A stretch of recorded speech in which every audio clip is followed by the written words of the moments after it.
Praise the Lord. The best wishes to you and your family members in the name of God. దేవుని నామమునకు మహిమ కలుగును గాక. దేవుని నామం పేరట మీకును మీ కుటుంబ సభ్యులందరికీ శుభాభివందనములు. ఈరోజు దేవుని వాగ్దానము. Today God's promise.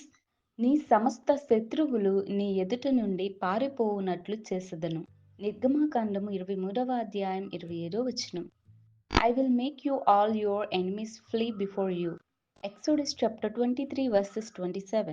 క్రీస్తునందున్న ప్రేమైన సహోదరి సహోదరులారా, ఈ ఉదయకాల సమయంలోను ప్రభుని యేసుక్రీస్తు వారు నీతోనూ నాతోనూ మనందరితోనూ అలాగే కుటుంబ సమస్యలతో బాధపడుతున్న వారి నిమిత్తం కానీ లేదా ఎవరి జీవితంలోనైనా అన్యాయంగా ఎవరి శత్రువుల చేతిలో నిందింపబడుతున్నా లేదా శిక్షించబడుతున్నా అవమానాలకు కానీ లేదా తృణీకరిస్తున్నా కానీ దేవుడు ఏమంటున్నాడంటే నీ సమస్త శత్రువులు నీ ఎదుట నుండి పారిపోవునట్లు చేస్తానంటున్నాడు. చూడండి, చక్కని వాగ్దానం దేవుడు తెలియచేస్తున్నాడు.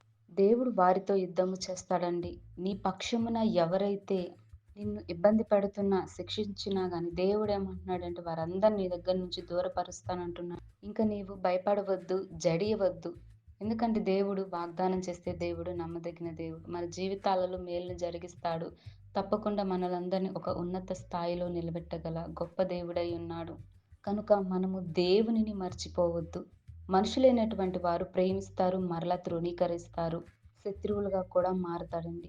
మిత్రుల వారి యొక్క జీవితాలలో కూడా స్నేహితుల మధ్య అనేక గొడవలు గాని, శత్రువులుగా మారటం గాని ఇవి సహజంగా జరుగుతూ ఉంటాయి. కానీ దేవుడు ప్రేమించే దేవుడండి. ఆయన ఎన్నటికిని ఎవరిని విడిచిపెట్టే దేవుడు కాదు. ఆయన ప్రేమించే గుణము కలిగిన వాడు. కనుకనే మన కొరకు శిలువలో రక్తం కార్చిన దేవుడు ఈ దిన వాగ్దానం మాట్లాడుతూ ఉంటున్నాడు. కనుక ఎవరు భయపడవద్దు. దేవుడు మన పక్షమున ఉన్నాడని విశ్వసించి నమ్మి దేవునికి ప్రార్థిస్తే దేవుడు తప్పకుండా వారితో మాట్లాడి నీ శత్రువులు నీ పాదాల దగ్గరకు పడవేసే విధంగా గాని లేదా నీ యొద్ద నుండి వారిని పారిపోయే విధంగా దేవుడు చేయగలడు.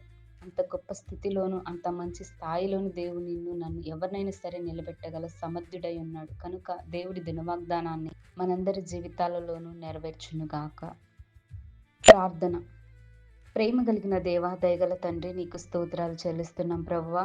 ఈ దినవాగ్దానం ద్వారా మా అందరితో తెలియజేస్తూ, అవును ప్రభువా, నీవు సమస్త శత్రువుల మా యుద్ధ నుండి నీవు పారిపోయే విధంగా చేస్తానని మాతో మాట్లాడి ఉన్నారు. అవును ప్రభు, మరి ఎవరి జీవితంలోనైనా శత్రువులు పెడితే ఎక్కువగా ఉన్న వారందరినీ దూరపరచటి ప్రభా. అయ్యా నాయన, వారు హింసించబడుతున్న వారికి శాంతి సమాధానంతో దయచేయండి, సంతోషంతో దయచేయండి. శత్రువు వారి దగ్గరకు రాకుండా వారిని దూరపరిచి ప్రభువా, వారి కుటుంబ జీవితంలో కానీ లేదా మిత్రులు శత్రువులుగా ఈ దేవా ఎవరినైనా ఇబ్బంది పెడుతున్నారు వారిని కూడా దూరపరిచి దేవా, వారందరికీ నీ యొక్క ప్రేమని, నీ యొక్క జాలిని ప్రభువా, ఈ శాంతి సమాధానమును వారి జీవితాలు మంచి ఉన్నత స్థాయిలో ఉంచబడే కృప దయచేయండి. అట్టి కృపా కాపుదల మాకు నీ వాక్యం వింటున్న వారందరికీ దయచేయమని కోరుతూ యేసయ్య నామమున అడిగి వేడుకొంచున్నాం తండ్రి. ఆమేన్.